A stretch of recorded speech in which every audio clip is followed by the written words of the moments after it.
L'Ajuntament de Torrent ha presentat en roda de premsa el pressupost i la programació de les festes patronals de 2014 i que aplegaran a tots els racons del municipi fent gaudir als veïns de la ciutat amb nombroses activitats, concerts i espectacles gratuïts.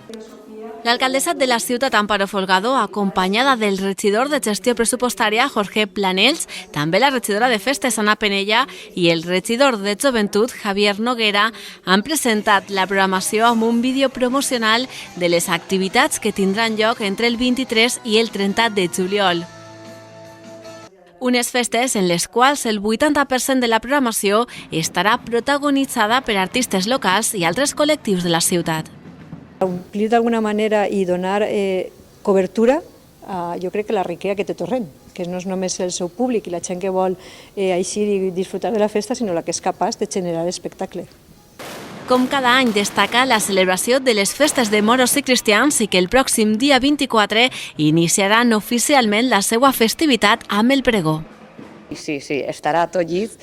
Treballem de valent en el tema per a que estigui tot preparat per ser referent que per a nosaltres i per a la comarca és ja avui en dia el que són les festes de moros i cristians a Torrent.